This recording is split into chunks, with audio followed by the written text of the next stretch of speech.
Blocked. Everywhere. No text, no call, no warning.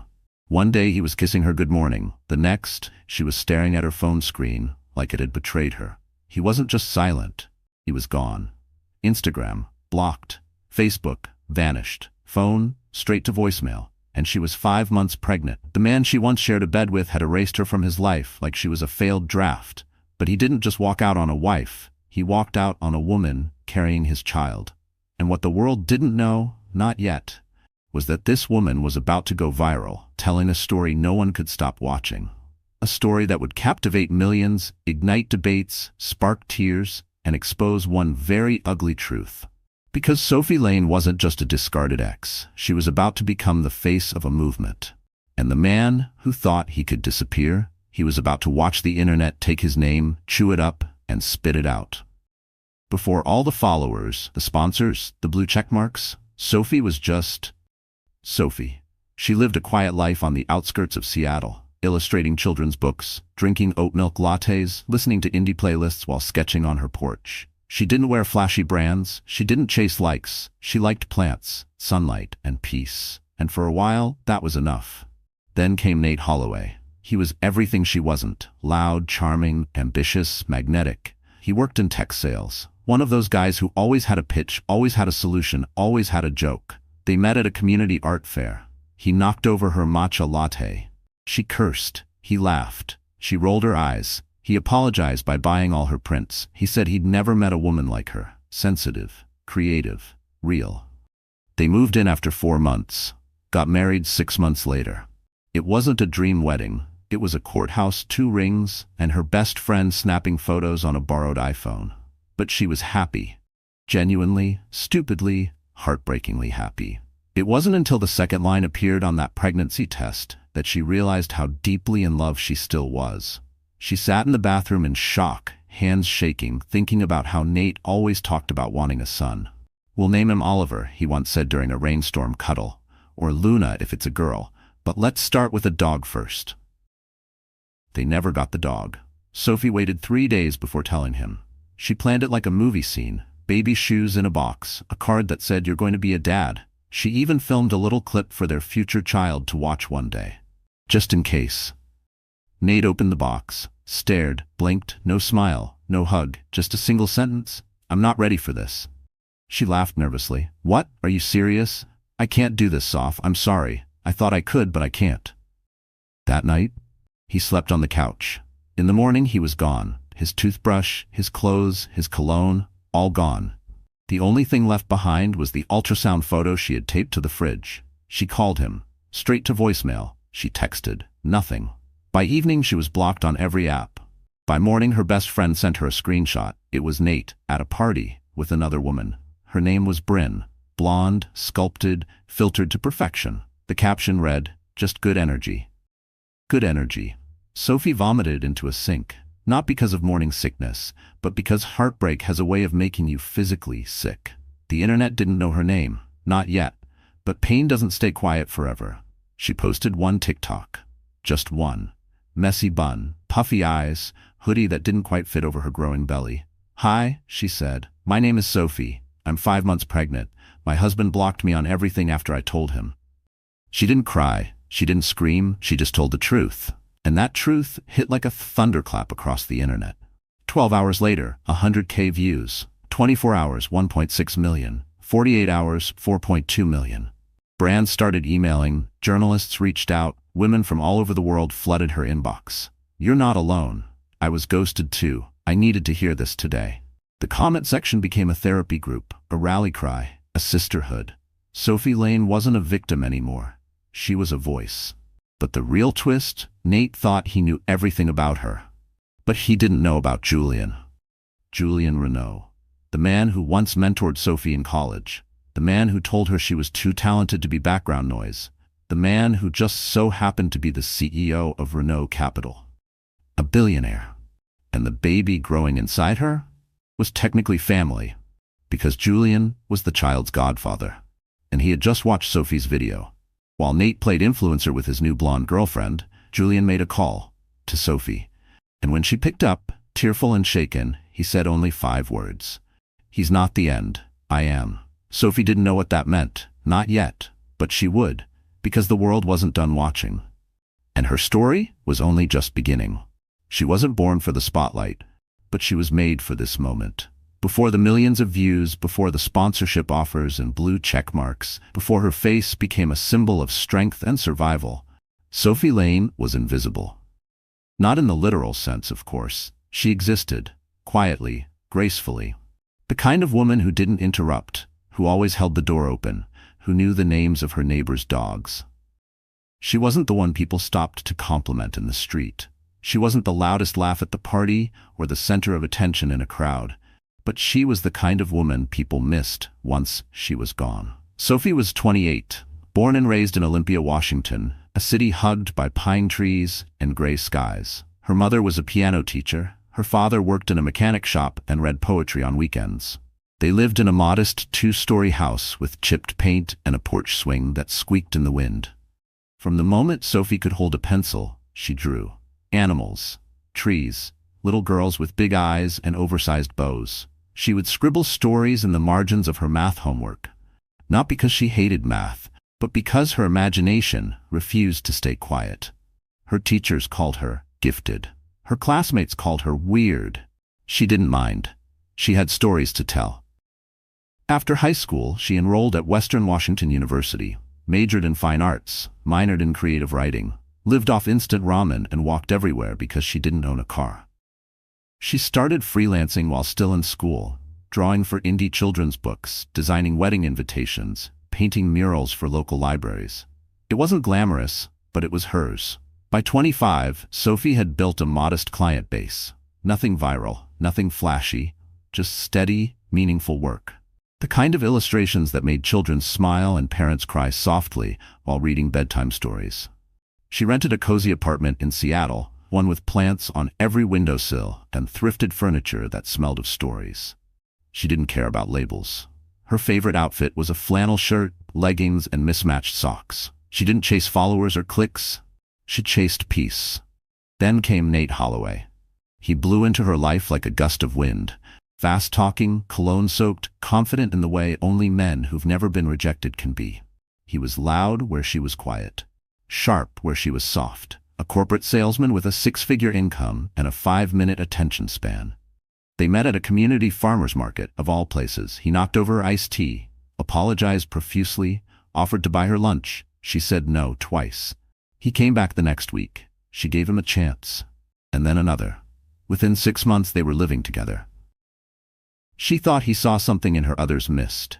He called her the calm in my storm, said he wanted something real. Sophie didn't know then that some men fall in love with the idea of peace, but can't survive when life actually gets quiet. They got married in a simple courthouse ceremony. No dress fittings, no cake tastings, just rings, vows, and a belief in forever. Nate never knew Sophie's full story. He knew about her art, her hometown, that she liked jasmine tea and hated conflict. But he didn't know about her brief internship at Renault Capital during her senior year. Didn't know that Julien Renault himself had once looked at her sketchbook and said, "You see the world differently. Never stop drawing it." Didn't know that Julien had offered her a job, and that she had turned it down. Because back then, she believed love mattered more than legacy. She wanted to build something with Nate, not for Nate. She wanted normal, a modest house, a garden, a baby. And for a while, that dream felt real. Sophie Lane didn't post about her marriage online. No curated selfies, no anniversary captions, no couple TikToks. She believed in privacy. She thought what they had was sacred, even when cracks started forming. When Nate began staying out late for team drinks. When his tone turned sharp and his compliments disappeared. When she found a receipt from a luxury spa in a neighborhood she'd never visited. She didn't yell. She didn't snoop. She just hoped. Hoped that he was just stressed. That the man she married would come back. That once the baby came, he'd remember how it felt to love her. She found out she was pregnant in late winter. It was raining. She had a cold. The test was positive in less than a minute. She wrapped the baby shoes in a gift box, wrote a card that said, "I can't wait to meet you, Daddy." He opened it, went pale, said nothing. Then, "I'm not ready." By morning, he was gone. By afternoon, she was blocked, on everything.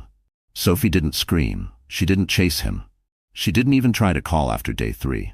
Instead, she made a cup of tea, sat at her tiny kitchen table, and cried until the tea turned cold. Then she picked up her phone, recorded a 2-minute video. No script, no edits, just raw truth. "Hi, I'm Sophie. I'm 5 months pregnant, and my husband blocked me on everything after I told him." She posted it, closed the app. By the time she woke up, she had gone viral. What people didn't see was the way she held her stomach at night. The way she whispered to her unborn baby, "It's okay, I'm still here."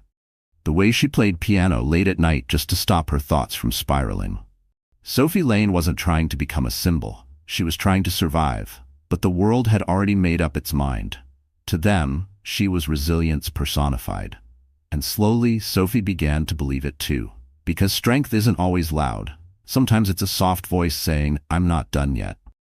Sometimes, the prettiest rooms hold the ugliest secrets. The Renault Foundation's annual Winter Gala wasn't just a party. It was the event. Held at the historic Royal Belmont Hotel in downtown Manhattan, the gala was where fortunes were pledged, alliances were forged, and scandals were born behind crystal flutes and designer gowns. It was invite only. And this year, for the first time, Sophie Lane was on the list. The marble floors glistened like a frozen lake under the light of $10,000 chandeliers. Waiters in black vests and white gloves moved like shadows between the tables, balancing trays of champagne and caviar. At every corner, whispered conversations floated in the air. Business deals disguised as small talk, compliments laced with envy. It was beauty, power, and performance wrapped into one perfect illusion. And at the center of it all was Julien Renault. Sophie hadn't seen him in years, not since her internship. Back then, he was just the intimidating CEO with eyes that missed nothing. But now, he looked older, sharper, wiser, his hair dusted with gray, his black tuxedo tailored to perfection. He stood at the far end of the ballroom, surrounded by billionaires and political influencers. But when he saw Sophie step in, he left them all behind. She didn't arrive quietly. Dressed in a satin midnight blue maternity gown that hugged her curves and shimmered beneath the golden light, Sophie moved through the crowd like poetry. Heads turned, whispers followed. But she didn't flinch. She had Julien by her side.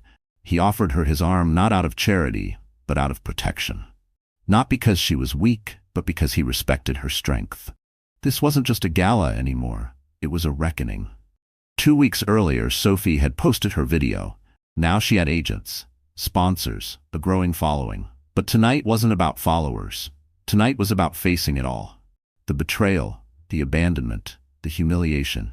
Because Nate Holloway was there. Of course he was. Dressed in a designer suit, laughing too loudly, trying too hard, and clinging to Bryn, his new girlfriend, like a lifeboat. They weren't on the guest list, but someone had pulled strings. Or maybe Nate came with a business contact. Either way, he didn't expect to see Sophie. And he definitely didn't expect to see her like this. Not glowing, not composed, not radiant, not escorted by Julien Renault. Sophie felt his eyes on her the second she entered. She didn't look. She didn't need to. But Bryn did. Bryn stared like she'd seen a ghost. Her lips twisted into a smile that didn't quite reach her eyes. And then, in the middle of polite laughter and champagne clinks, she leaned in and whispered something in Nate's ear. He turned. Their eyes met. For a moment, the whole room disappeared. No music, no noise, just silence and tension thick enough to drown in. Sophie didn't blink. She didn't wave. She simply turned her face slightly toward Julien and whispered, "Let's get a drink." The ballroom was split between those pretending not to notice and those recording from behind champagne glasses. Sophie knew what they were thinking. She knew what they whispered. Is that her? The pregnant one? She went viral, right? Wait, is that Julien Renault next to her? She looks different. And she did, because she wasn't the girl Nate left behind anymore. She was stronger, calmer, untouchable. Julien led her to a private seating area near the center of the ballroom, a raised platform flanked by velvet ropes. Only top donors and VIPs sat there. Sophie settled in beside him, her posture straight, her hand gently resting on her stomach. Cameras flashed, conversations slowed. Julien didn't speak at first. He let her absorb the moment. Then, softly, he said, "You don't have to say anything. Just sit, breathe, let the room come to you." Sophie nodded, and slowly she did. It didn't take long for the drama to find her. Nate, unable to stay in the shadows, made his move. He approached with a drink in hand and a smile that was more performance than apology. "Soph," he said. She looked up slowly, blinking once. "Nate." Bryn followed behind him, silent but watchful. "You look... wow," he continued. "Didn't expect to see you here." "I live in the city," she replied evenly. "And I was invited." He scratched his neck. "Yeah, of course. I mean, I saw the video. Didn't know you were going to take it public."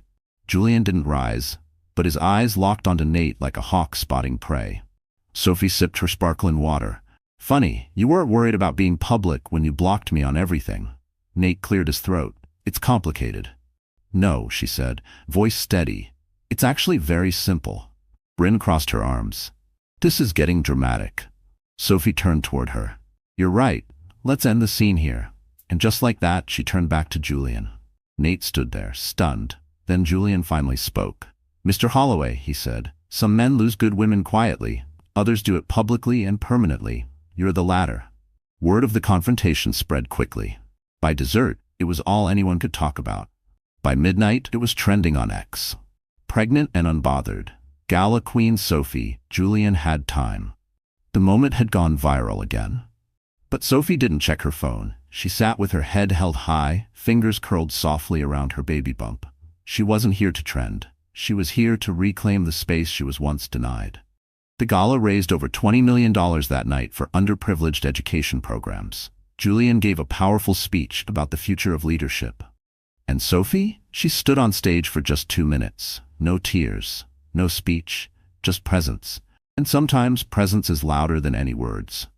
As the night came to a close and guests filtered out into the cold New York air, Julian placed his coat over Sophie's shoulders. "You did well tonight," he said. "I didn't do much," she replied. He smiled. "Exactly. Because when you know your worth, you don't have to prove it. You just have to show up." And tonight, Sophie Lane showed up.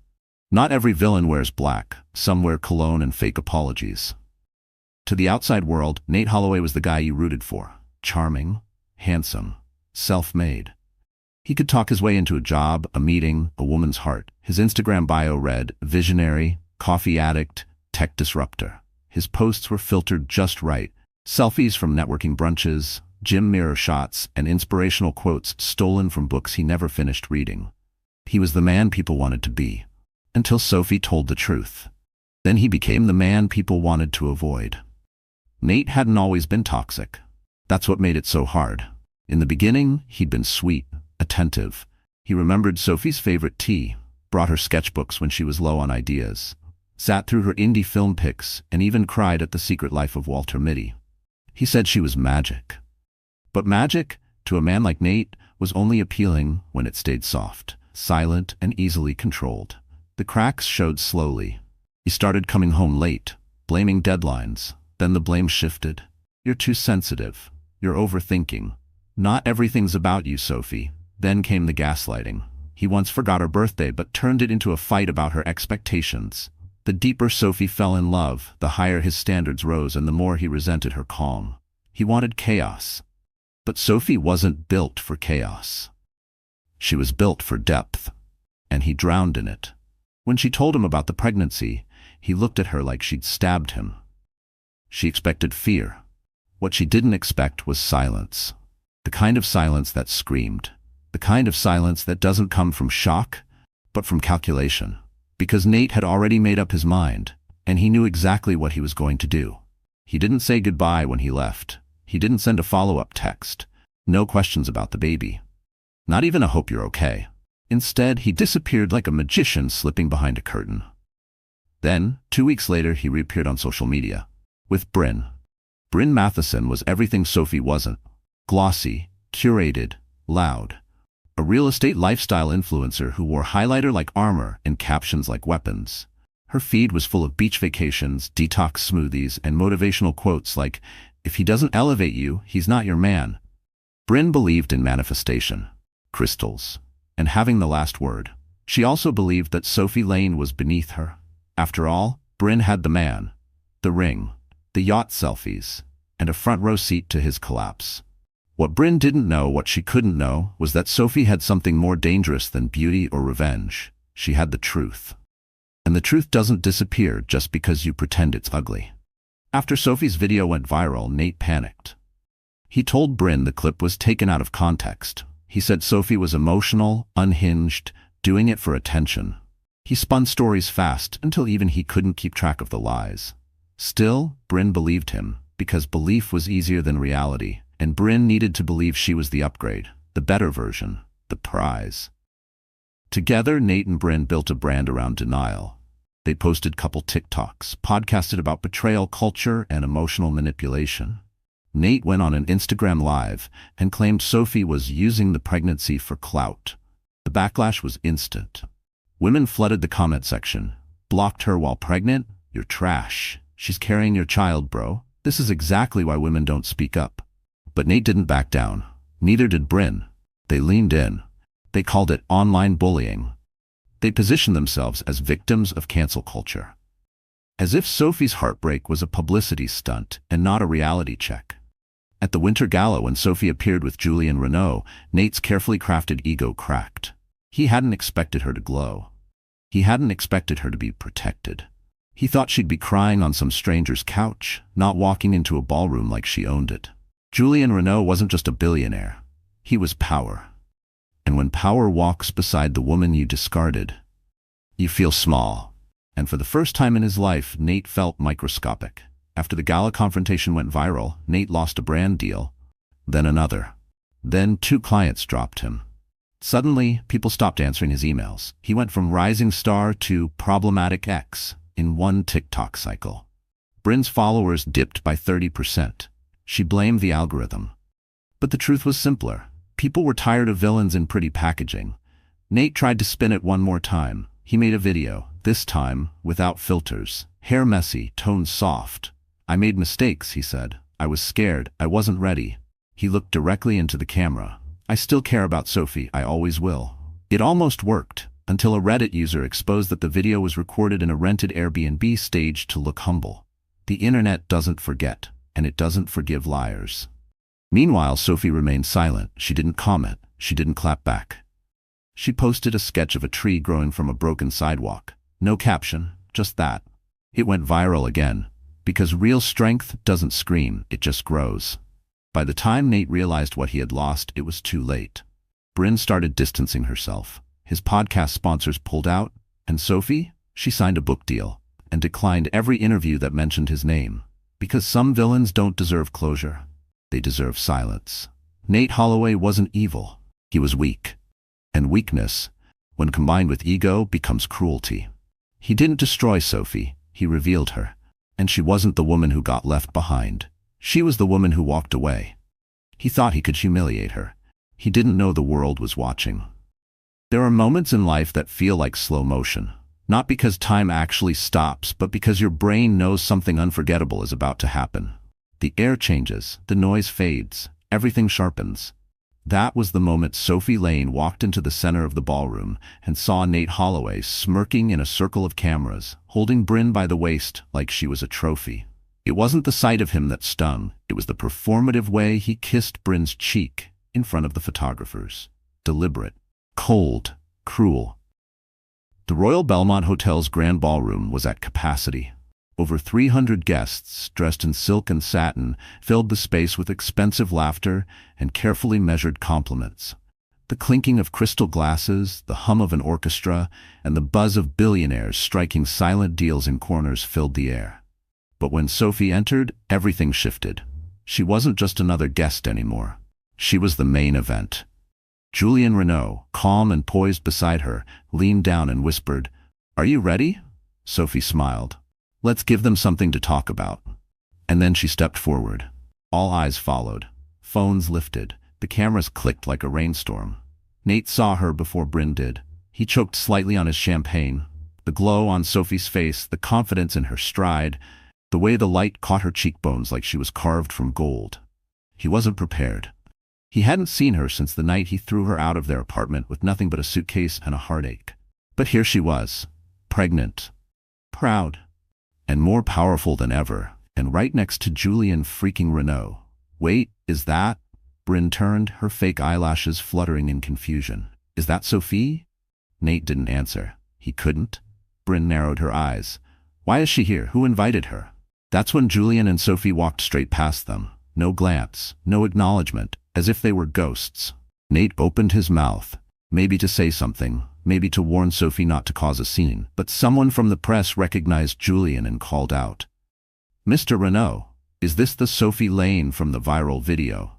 Another shouted, "Is she really the mother of your godchild?" Julian raised an eyebrow and smirked, "She's family." And just like that, every camera turned, every mic pointed, and Sophie stood at the center of it all. A reporter pushed through the crowd. "Sophie, what do you say to people who think you're using your story for fame?" Sophie turned to the woman, smiled gently, and said, "The only thing I used was my voice, and it turns out people were ready to listen." The ballroom erupted in applause.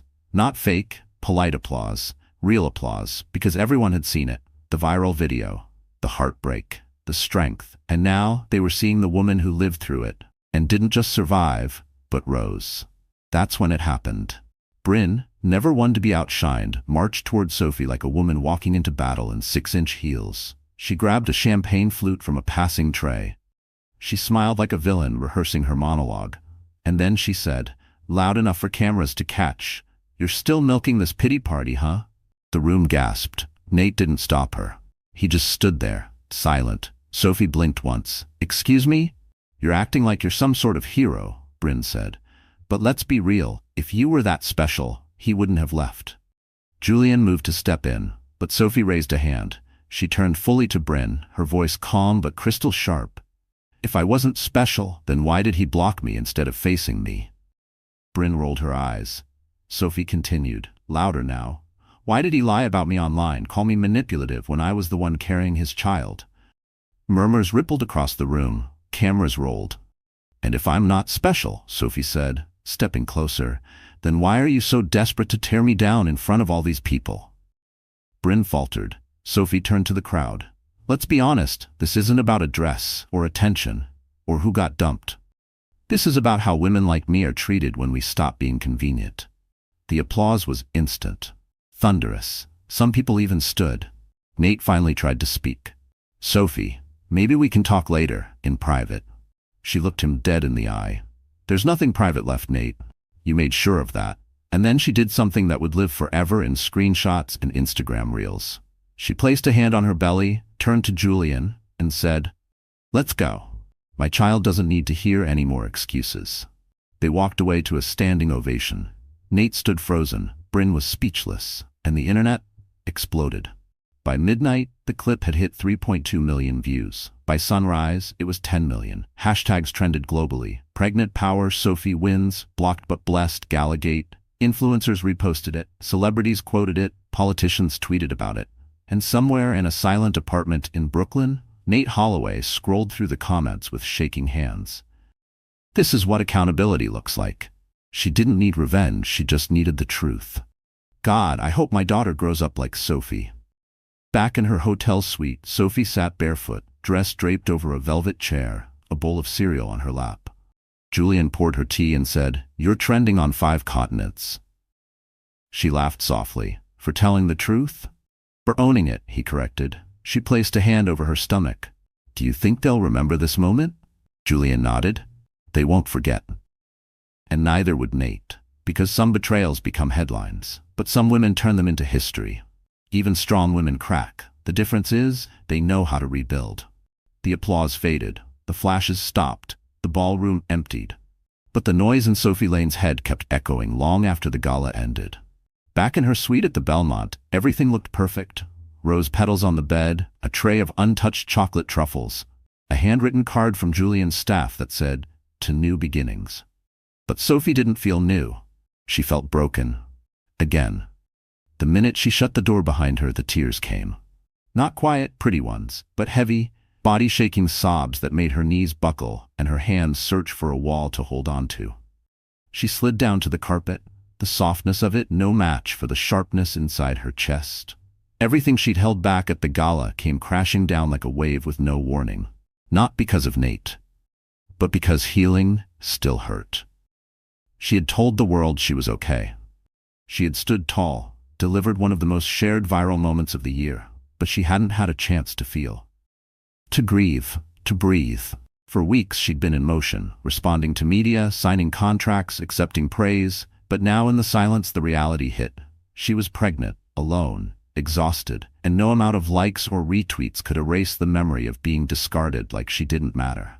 Sophie lay on the floor for 20 minutes, crying. Not for Nate, but for the version of herself who begged him to stay. The version who thought she wasn't enough. The woman who wrapped baby shoes in a box and believed it would make him love her again. She mourned her own innocence, that soft hope that had made her believe loyalty could save a one-sided love. Her phone buzzed. She didn't answer. She stared at the screen and let it ring. Then another message came in. This one from Julian. Check the fridge. Left something for you. Eat, then sleep. Don't make me break the door down. She almost smiled. Almost.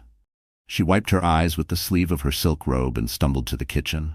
Inside the fridge, a container of chicken soup. A handwritten label that read, "No press tonight, just food."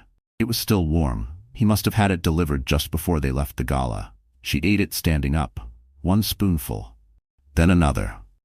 Her stomach hurt, but the baby kicked, reminding her, "You're not alone." Not anymore. That was the thing about pregnancy. Every emotion was magnified. Joy became euphoria. Sadness became despair. And tonight, despair wrapped its fingers around her and refused to let go. She sat on the edge of the bed and stared out the window. The skyline glittered. People were out there, dancing, drinking, living. Meanwhile, she was alone in a hotel room trying to convince herself she was okay. But she wasn't. She felt used. Not just by Nate, but by the world. The comments online were mostly supportive, but the negative ones still found her.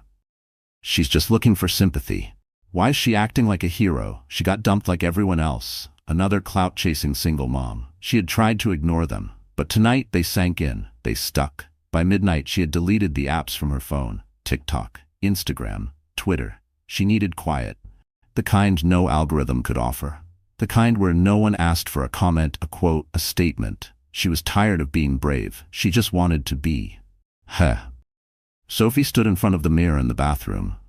Her makeup had smeared, her eyes were swollen. She didn't recognize the woman staring back. But when she looked down at her belly, she saw purpose. The baby kicked again, like a soft reminder. "You don't get to give up." She whispered, "I'm trying." Then louder, "I swear I'm trying." She didn't expect an answer, but something about saying it out loud felt like oxygen. She finally crawled into bed at 2:14 a.m., wrapped herself in a hotel blanket that smelled like lavender and bleach. The pillow was too soft, her thoughts too loud, but eventually she slept. Not because she was at peace, but because exhaustion finally won. Morning came too soon. Sunlight poked through the curtains, cutting across her face like judgment. She didn't want to move, but her phone buzzed again. This time it was her sister. "You okay?" And a second text right after. "I saw the clip. You were incredible, but please don't burn out." Sophie stared at the screen, then typed one word, "trying," and hit send. She got up, showered, pulled her hair into a bun, refused to look at headlines. Instead, she turned on music. Something soft.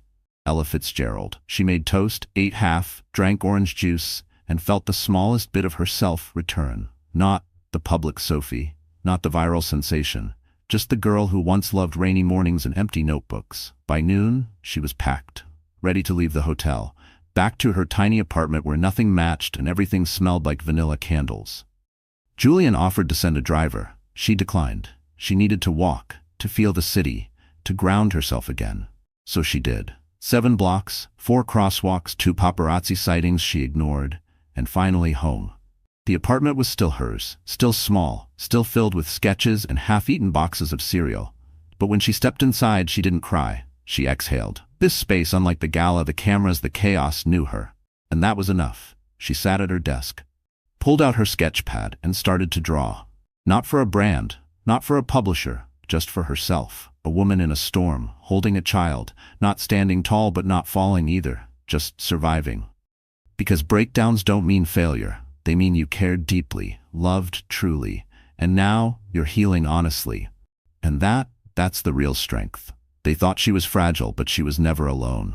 Everyone thought they knew Sophie Lane's story, the quiet girl who got dumped, the pregnant ex who went viral, the woman who showed grace at a gala but sobbed in private. They thought that was the full picture. But Sophie was never just a heartbreak victim, and she was never really alone, because Sophie had a secret, one that no one, not Nate, not Bryn, not even the press, had figured out. And when the truth came out, it didn't just change her narrative, it flipped the entire game. Julien Renaud wasn't just some billionaire CEO with a soft spot for a pregnant girl he used to mentor. He was family. Not by blood, but by something deeper. Loyalty. Legacy. History.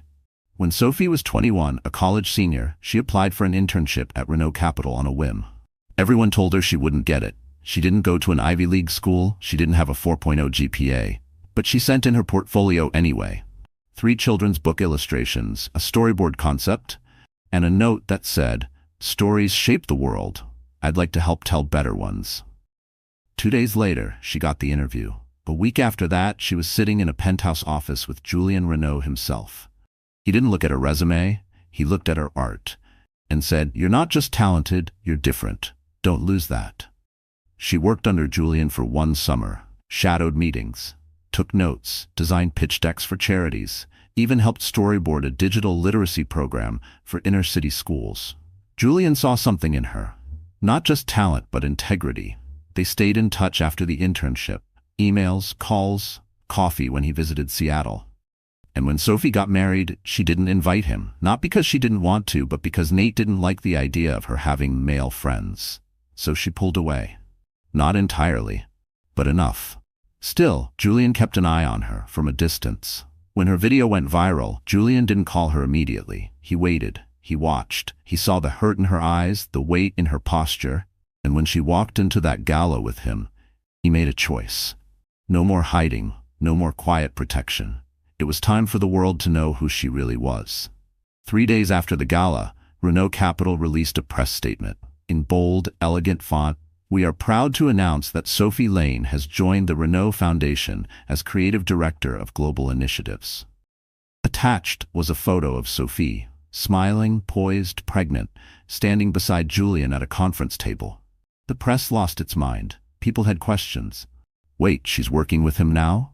Was she connected to him this whole time? Is this why Nate's been silent? But it wasn't just a job. It was a reveal. Sophie wasn't some random woman who got lucky going viral. She had credentials, talent, and a seat at the table, one that couldn't be taken from her. The job wasn't a publicity stunt. It had been offered quietly 2 weeks earlier. Sophie had accepted on one condition. "I don't want pity. I want purpose." Julien smiled. "You've always had that. Now you just have power too." Within days, Sophie was trending again. But this time, it wasn't just about heartbreak. It was about power. Resilience. A woman taking control of her narrative. The first initiative she led? A campaign called Unblocked, a digital platform for women who had been ghosted, emotionally abused, or abandoned during pregnancy. She partnered with mental health nonprofits, OBGYN networks, and legal advisors. And she did it all while 7 months pregnant. Nate saw the press conference on Twitter. She was wearing a black pantsuit, hair slicked back, holding a microphone like a weapon. He didn't recognize her, and in a way, he never really had. Sophie didn't respond to Nate's passive-aggressive texts, or the emails begging for a conversation, or the voice message that said, "I don't want to fight anymore. Can we just talk like adults?" She had nothing to say, because silence, when chosen, is power. The media tried to spin the story. Did Julien Renaud always plan this? Is this an act of revenge? How did a freelance illustrator become the face of a billion-dollar initiative? But Sophie didn't play their game. She gave one interview. Just one. In it, she said, "People underestimated me because I didn't scream. But I was never silent. I was surviving. And now, I'm building." That quote was printed on tote bags, shared on stories, tattooed even by a woman in Miami who DM'd her, "You saved me. You reminded me I'm allowed to start over." Sophie wasn't the victim anymore. She was the architect of her healing, of her legacy, of a future her child would be proud to inherit. She did not become famous by accident. She became necessary. A reminder that broken doesn't mean finished, and soft doesn't mean weak. When asked why she didn't reveal her connection to Julien sooner, Sophie said, "Because I wanted people to believe in the version of me that had nothing." The girl sitting on the floor crying in a hoodie. That girl mattered too, and she did. Because the twist wasn't that Sophie had powerful friends. The twist was that Sophie had always been powerful. She just finally stopped hiding it. She didn't change for them. She evolved for herself. Sophie Lane didn't wake up one day and decide to become unrecognizable. It wasn't a revenge body. It wasn't a glam squad makeover. It wasn't some social media stunt to flex on her ex. It was something deeper, more sacred. She was becoming the version of herself she'd always quietly dreamed of, but never had the courage to fully step into. Not because she wasn't capable, but because she used to think staying small kept the peace. Now she knew better. Peace didn't come from shrinking. It came from expansion. It started with a mirror. 3 weeks after the gala, she stood in front of it, staring at her reflection. The woman in the glass had stretch marks on her belly, puffiness around her eyes, and a calmness that radiated like armor. She looked like someone who had seen hell and walked out carrying light. "Still," Sophie whispered, "who are you now?" And a tiny voice inside her answered, "Someone no one gets to discard again." She called her friend Olivia, a stylist, fashion editor, one of those women who could see a dress and know what emotion it would give off from 20 feet away. Sophie said, "I want to look like how I feel, not how I used to beg to be seen." Olivia grinned. "Say no more." They started with colors. Out went the beige, the soft pastels, the clothes that begged for invisibility. In came power. Emerald green, deep red, black so rich it absorbed light. They tailored everything, not to hide her bump but to honor it. Sharp blazers, silk-wrapped dresses, jewelry that didn't whisper but made statements. Her favorite piece? A gold necklace that read, "Unbothered." Next came hair. She didn't chop it all off in a fit of rage. No, she went to the best salon in New York, told them, "I want clean, grown, timeless." They gave her soft waves, a warmer tone. Something that caught the light when she walked into a room. She didn't look like a different person. She looked like a woman who finally saw herself. Her apartment transformed too. Out went the broken lamp Nate never fixed, the couch where she cried the night he left, the dishes they bought as a couple. She replaced them with pieces she chose, intentionally. Each shelf told a new story. Books on art, business, healing. A framed photo of her first ultrasound. A print that read, "You are not here to be small. You are here to take up space." The biggest transformation wasn't physical. It was internal. She started therapy twice a week, journaled daily, walked 3 miles every morning, not for weight loss, but to feel her feet on the earth again. She read books on boundaries, emotional abuse, feminine power. She cried during meditations, laughed during voice notes with Olivia, and slowly the old Sophie began to dissolve. Not disappear, but melt into something wiser, something permanent. Julian noticed the shift. "You're different," he said during a board meeting. "I'm clear," Sophie replied. "There's a difference." He smiled. "Keep going." She did. Her foundation, Unblocked, received a $5 million grant from a global health organization. Sophie didn't post about it. She simply got to work, building online communities, funding local shelters, hosting workshops for young moms who'd been ghosted by partners who couldn't handle growth. One teenage girl said, "I didn't think I mattered until I saw your video." Sophie hugged her and whispered, "You matter before anyone believes in you, including yourself." As the months passed, Sophie embraced the idea of power, not as domination, but as presence. She stopped apologizing before speaking, stopped explaining herself to people committed to misunderstanding her, stopped dimming her ideas in boardrooms just to protect male egos. She became a leader, not by demand, but by demonstration. She filmed a video series called Becoming Her, not about fashion, not about gossip, but about real transformation, healing, heartbreak, hormones, hope. Millions watched, thousands cried. And Sophie? She finally felt like she was living a story she was proud to write. When her baby shower came around, she didn't invite old friends out of guilt. She invited the people who showed up when it was messy. Olivia, her sister, Julian, 3 nonprofit directors, 4 single mothers from her program. They sat in a Brooklyn garden, surrounded by sunflowers, laughing over vegan cupcakes and stories of resilience. Sophie wore white, and for the first time in forever, she glowed without effort. One of the women leaned over and said, "If your ex could see you now." Sophie smiled. "He can. Everyone can." But that wasn't the point. She wasn't doing this to haunt him. She was doing it to heal herself.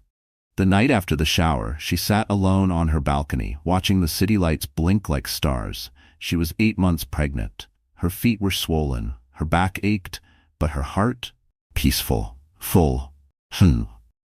She whispered to her belly, "We made it, baby, and we're just getting started." Because transformation isn't just about aesthetics, it's about deciding you'll never again beg to be chosen. You'll choose yourself, and when you do, the world will start to adjust to your light. She didn't scream, she didn't throw punches, she walked in and made the room shift. The Renault Foundation's Spring Leadership Summit wasn't built for drama. It was for CEOs, policymakers, and thought leaders, serious people in serious suits talking about serious problems. But this year, it became the stage for something no one would ever forget. Because Sophie Lane was giving the keynote speech. It had been nearly 6 months since her viral moment at the gala. 3 months since she took her role as creative director for the Renault Foundation. 1 month since her baby shower. And now the world waited to hear what she'd say. The ballroom was brighter this time. Floral installations climbed every column. The theme, Women Who Build. Sophie stood backstage in a cream power suit, her baby bump outlined gracefully beneath a silk blouse. She wasn't nervous, not anymore. She'd faced silence, shame, abandonment. This was hers. The host introduced her. A woman who turned heartbreak into healing and healing into a movement. Please welcome Sophie Lane. The applause rose like a wave. Sophie stepped onto the stage. No flashy music, no dramatic lighting, just presence. She stood at the center, looked out at the crowd, and took a breath. Then softly she began. "I never wanted to be famous," she said. "I just wanted to be heard." A hush fell over the room. "I was blocked, digitally, emotionally, legally, from the person who helped create the child I'm about to bring into the world." Murmurs stirred. She continued. "I was told I was too emotional, too dramatic, too loud, but also too quiet, too nice, too soft." Pause. "And in being all of those things, I realized I wasn't too much, or too little. I was just right. For me." Applause. But she wasn't finished. "I'm not here today to talk about an ex," she said. "He's not worth this mic." Laughter. Knowing nods. "I'm here because when I posted that 2-minute video from my kitchen table, I didn't know it would change my life. But more importantly, I didn't know how many of you needed it." She clicked a button. Behind her, the screen lit up with thousands of comments. All real. All from women. "This saved me. I left him. I kept my baby. I chose peace." The audience watched in awe. "Those messages aren't just comments," Sophie said. "They're proof. Proof that when one woman tells the truth, she frees others to do the same." And then came the part no one expected. "I want to show you what blocked really looks like," she said, pulling out her phone. She opened a screenshot. A conversation. A timestamp. It was a message from Nate, from 3 weeks ago. "You win. Can we talk?" The room gasped. Sophie didn't blink. "This is the man who called me manipulative, who said I was doing it for clout, who blocked me on every platform while I held a positive pregnancy test in one hand and a broken heart in the other." Another slide appeared. His voice message. "Maybe I panicked. Maybe you were too much pressure. I just didn't know how to be a dad yet." She let the words hang, then looked directly at the camera being live-streamed across 3 continents. "Nate, I hope you're watching, because this is your answer. You're not being blocked, you're being removed." The crowd erupted, not in cruelty, but in power, because this wasn't revenge for the sake of pain, this was accountability. Later that evening, clips of her speech flooded social media. Sophie Lane shuts down X in the classiest way possible. "You're not blocked, you're removed." Iconic. This is how you reclaim your power. The hashtags trended. Removed, not blocked. Sophie said it. No more Nates. But the real revenge? It didn't happen on a stage. It happened quietly, behind closed doors. 2 days later, when Sophie met with her legal team, she filed a formal notice. Custody papers. No drama, no tabloid leaks. Just firm, legal boundaries. She didn't ask Nate to co-parent. She offered supervised visitation with proof of therapy and a court-reviewed parenting plan. He tried to argue. She had receipts. She had screenshots. She had a legal team bigger than his ego. A week later, a podcast tried to book Nate. He declined. Then his publicist quit. Then his manager quietly removed his name from the startup's website. The internet forgot him. Sophie didn't. But she no longer cared. Because the point of healing isn't forgetting. It's choosing what no longer deserves your energy. Meanwhile, Sophie's initiative tripled in funding. She launched a scholarship fund in her baby's name. She gave an interview with Time magazine. She was invited to speak at the UN, not for being betrayed, but for how she rebuilt. And when journalists asked, was that speech revenge? She smiled and said, no, that was closure. And sometimes closure happens on stage, because revenge isn't loud, it's quiet power. It's walking back into a room you were once chased out of and having every head turn, not because you're petty, but because you've become undeniable. Sophie Lane never begged for justice.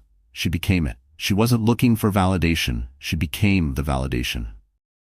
The hospital room was quiet, white walls, soft beeping machines, the scent of disinfectant mixed with blooming flowers on the windowsill. Sophie Lane lay in bed holding her newborn son against her chest. He was barely 2 hours old, 7 pounds, 9 ounces, dark hair like hers. Eyes too new to focus but already full of wonder. She had imagined this moment for months, feared it, prayed through it. And now, here it was. No photographers, no hashtags, no speeches, just her and him. And a kind of peace she hadn't felt in years. Her sister sat beside her, gently brushing a hand over the baby's tiny foot. You did it, she whispered. Sophie looked down, tears pricking her eyes. No, she said, we did. Because this wasn't just her victory. It was for every woman who had ever been silenced. Every woman who had been told you're too much or you're not enough. Every single mother who carried both a baby and the weight of being left behind. This child, he was more than proof of survival. He was a symbol of choice, of dignity, of starting over. The morning after the birth, Sophie posted a photo on her private Instagram. Just her hand, holding her son's. The caption? Born in truth, raised in power. Nothing more. And still, the image spread like wildfire. Fans reposted it, supporters commented by the thousands, even critics stayed silent, because no one could deny the beauty of it. Of a woman who was supposed to break, and instead gave life. 2 weeks later, she gave her final public address before stepping away from the spotlight. She stood on a small stage at a local women's center she helped fund, dressed in jeans and a soft cardigan, her baby strapped to her chest. No flashing lights, no glam team, just real women, real stories, and her truth. I've shared a lot with the world this past year, Sophie began. Heartbreak, pregnancy, power, revenge, healing. She paused, adjusting the sleeping baby against her. But the truth is, this was never about me. Heads nodded. This story is yours. It belongs to every woman who ever had to choose herself when someone else walked away. The room went still. I didn't win because I had a billionaire's support. I didn't win because I went viral. I won the moment I stopped needing to be chosen. Her voice was steady, not dramatic, not loud, just certain. I stopped trying to be the cool girl, the chill wife, the forgiving ex. I started being me. Applause rose, but she didn't pause for it. She had more to say. There's a version of you that's waiting. She's louder, braver, softer, fiercer. She wears what she wants, says what she means, leaves when she's disrespected. She doesn't cry quietly in the bathroom. She doesn't wait for the apology that never comes. She doesn't beg for closure. Sophie looked out at the women in front of her. She is the closure. Tears filled eyes across the room. Even the volunteers in the back stopped to listen. You don't owe anyone your silence, Sophie said. You don't owe anyone your body, your time, your forgiveness. You only owe yourself one thing, freedom. She placed a hand on her baby's back and smiled. I want my son to grow up knowing strength isn't loud. It's consistent, it's graceful, it's honest. And I want him to know that women are not fragile. They are fire. When the speech ended, the women didn't just clap. They stood, cried, held each other. Because they didn't just hear her story, they felt it. And in feeling it, they found pieces of their own stories too. Sophie stayed behind to talk. No VIP exits. She hugged a teenage girl who had escaped an abusive home, signed a copy of her memoir for a grandmother raising her grandchild alone, and told a quiet woman in the back row, "You're not invisible. Not to me. Not anymore." She walked out of that center not as a celebrity, but as something stronger, a mirror, a lighthouse, a permission slip for others to rise. That night, she laid her son down in his crib, kissed his forehead, then stood at the window, staring out at the city she once feared. She remembered being 22 and crying into her pillow after Nate first called her too clingy. She remembered sleeping on a friend's couch, 6 weeks pregnant, scared and ashamed. She remembered checking her phone, hoping for a message that never came. And now? Now she didn't wait for anyone's message. She was the message. Before she went to bed, she wrote one last line in her journal. He blocked me to escape the truth. I spoke the truth and set myself free. She underlined it, closed the book, and turned out the light. Because this story was never about revenge. It was about redemption, about choosing self-respect over silence, purpose over pain, power over permission, and proving once and for all that when a woman finally chooses herself, she doesn't lose anything. She wins everything. So the story has ended. And our wonderful friends, are you still here? If you're hearing this now, then something in Sophie's journey touched a piece of your heart. Maybe it was the betrayal, maybe the healing, or maybe it's that quiet strength you've also had to summon in your own life. You see, this story isn't just about Sophie. It's about every woman who chose herself when it would have been easier to disappear. It's proof that pain doesn't define you, your courage does. Like the saying goes, she stood in the storm, and when the wind did not blow her way, she adjusted her sails. If you felt something, if you saw yourself, or someone you love in this story, don't keep it to yourself. Please like this video, drop a comment to share your thoughts, and subscribe so we can keep telling the stories that matter. Because healing is real, and stories like these remind us, you are never, ever alone.